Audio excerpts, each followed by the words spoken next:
Let my neighbor Vanessa use my hot tub and backyard every summer for her kids' parties. When I asked to borrow her outdoor movie projector for a weekend, she sneered, "Get your own stuff, Claire, you're useless." Her mom, Linda, laughed, "Stop expecting handouts." Ryan, my partner, added, "Quit being such a freeloader." I returned from my trip to find my hot tub drained and damaged. Vanessa's note said, "No more free rides. Hope you learned your lesson." I said nothing, but what I did next left both their faces pale. I'm Claire, 29F, not the type of person who picks fights. In fact, if you asked anyone around, they'd probably say I'm the easy one, the one who never says no. And maybe that's why, year after year, I'd let Vanessa take over my backyard every summer, like it was her personal event space. She throws birthday parties for her kids, loud, messy, chaotic gatherings that leave my patio sticky with spilled soda, half-eaten pizza crusts floating in the shallow end of the hot tub, and broken water toys scattered around. I've had to skim glitter, confetti, and even cake frosting out of the filter, but every time I smiled and said, "It's fine, don't worry about it," because that's who I am. This summer, though, I finally asked for something small in return. Ryan and I planned a short weekend getaway. Nothing fancy, just a few days away from the noise. I figured it wouldn't hurt to ask Vanessa if we could borrow her outdoor projector. She barely even uses it anymore. It sits in her garage most of the year. When I asked, she didn't hesitate. She curled her lip, looked me straight in the eye and said, "Get your own stuff, Claire. You're useless." I froze. Before I could respond, Linda, who had been sipping her tea on the porch, chuckled and added, "Stop expecting handouts." And then the final blow. Ryan, the man who had watched me clean up after her kids' chaos year after year, just sighed and said, "Quit being such a freeloader, will you?" "Well, figure it out." I laughed awkwardly, pretending it didn't sting. But inside, something cracked. It wasn't even about the projector. It was about how casually they all dismissed me, as if my years of generosity meant nothing. I didn't argue. I didn't push. I just bought a small, cheap projector online and packed up for the trip. The trip itself was fine, peaceful even, but I came home to something I never expected. The hot tub was empty, completely drained. The liner had deep tears running across it, like someone had slashed it with a knife. The pump was fried. The water that had once shimmered under the sun was gone, leaving behind cracked concrete and mud. And on the lounge chair, there was a handwritten note, "No more free rides. Hope you learned your lesson." No signature, but I didn't need one. I knew exactly whose handwriting it was. I stood there for a long time, silent. Not a word escaped my mouth. I didn't scream. I didn't call her. I didn't even cry, because the truth was, while I was staring at that ruined hot tub, a plan was already forming in the back of my mind. And when the time came to carry it out, it wouldn't just be Vanessa left pale and speechless. Ryan would be right there beside her. After I read the note, I didn't move for a while. The sun was setting, casting long shadows over the broken, empty hot tub that once shimmered with memories. Birthday splashes, quiet Sunday floats, summer evenings spent under string lights, all of it gone. I didn't tell Ryan I was home. I didn't say a word when he called asking if I wanted takeout. I just stood there, watching that silent, gutted grave of every favour I'd ever given, and I finally snapped, but not in the screaming, plate-throwing kind of way they probably expected from someone they thought was weak and freeloading. "No," I snapped in silence. I walked upstairs, locked the bedroom door, and pulled out my laptop. I started gathering receipts, photos, messages, calendar invites, every summer party Vanessa had ever hosted in my backyard, every grocery run I made to help out, every repair bill from broken deck chairs and clogged filters. I had it all. I just never cared to look at it like evidence until now, and then I dug deeper. You see, the house and the hot tub were mine, purchased before I met Ryan, paid off with my own savings from my tech job. But out of love, I let Ryan move in. I never thought twice about adding him to the utilities or letting his family treat my space like theirs. That was my first mistake. I started by calling a private contractor for an estimate on the hot tub damages. The quote came just over $250. I took photos, sent emails, had him draft a professional report. I even noted the exact dates I left for the weekend trip and returned home. Timeline solid. The next day I changed the locks. When Ryan came home from work and realized his key didn't work, he texted me, confused but not angry. I told him I needed space, that I was staying at a friend's for a bit. It wasn't true, but he didn't need to know that. Then I filed a police report, not to press charges yet, but to create a paper trail. I included the contractor's statement, the note, and a printed screenshot of an Instagram post Vanessa made the night I left for the weekend. Hot tub party weekend, last one of the summer. Better make it count. I I made it count. Ryan kept calling. I ignored him. Vanessa texted once. Hope you learned your lesson. I saved that too. What they didn't know was that everything they thought made me weak, my silence, my kindness, my generosity, was about to become the reason they regretted everything. And I hadn't even started yet. It didn't take long for the silence to drive them crazy. By day 3, my phone was buzzing non-stop. Ryan left voicemails ranging from confused to apologetic to angry. Linda chimed in with, "Neighbors don't air their dirty laundry." And Vanessa sent one last gem. "Grow up. It's a lesson. Get over it." I got over it, just not the way they wanted. I finally texted Ryan back. "Meet me at the house Saturday morning. Don't bring anyone else. We'll talk." When he walked in, he looked smaller, like he'd been rehearsing an apology, but wasn't sure which version of me he was walking into. I sat at the dining table with a folder in front of me. "Sit," I said, calm, almost too calm. He obeyed. I opened the folder and laid everything out. A contractor's report, photos of the damage, screenshots of Vanessa's Instagram post, her text, and the note she left on the lounge chair. I didn't raise my voice once. I simply slid the stack across the table and asked, "Would you like to explain why your family thinks they can vandalize my property?" His face went pale. This is a misunderstanding," he stammered. She didn't mean." "Stop," I cut him off.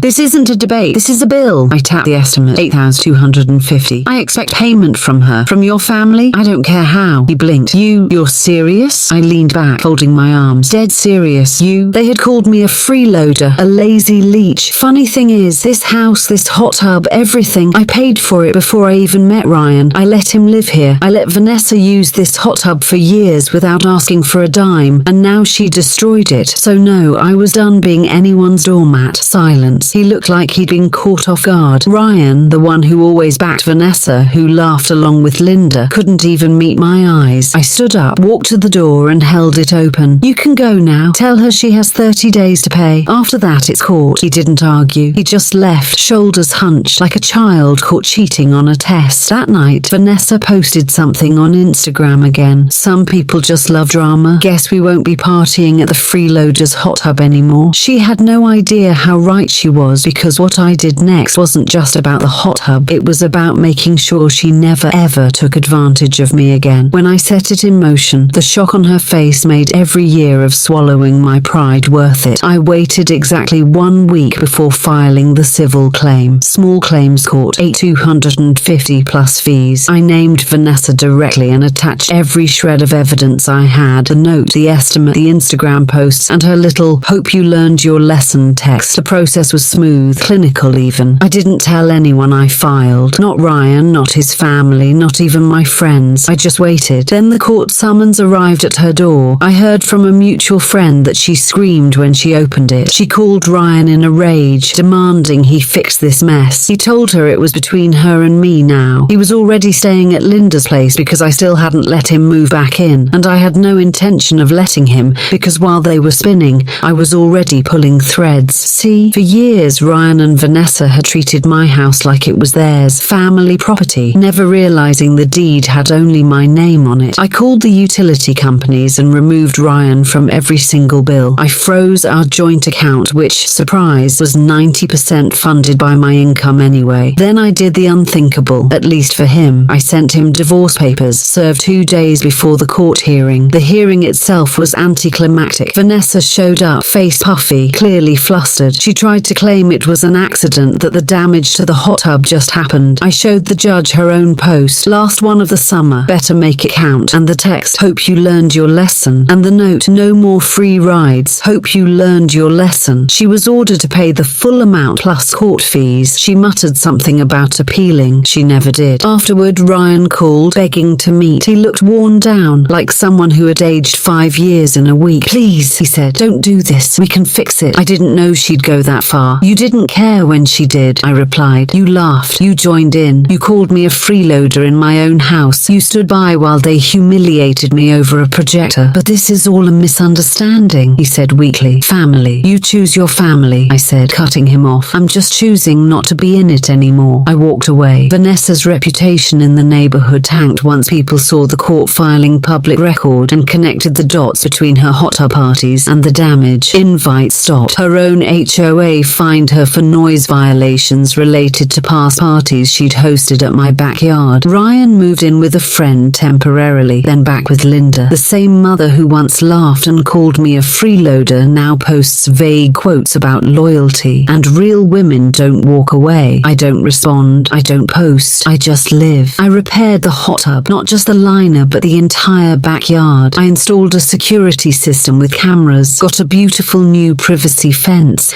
and the best part, I turned it into a rental property. No more freeloaders, just clean, consistent, paying guests. Every time I see someone enjoying the hot tub from my upstairs window, I smile, because I didn't just fix the damage, I ended the cycle. And that's how I finally took back what was mine and made sure no one ever treated me like a doormat again. If you enjoyed this story, don't forget to share it, hit subscribe, and drop a comment telling me which country you're watching from. I love reading every single one. Your support means the world, and I can't wait to share more stories with you. Thanks for watching, stay safe, and remember, you're stronger than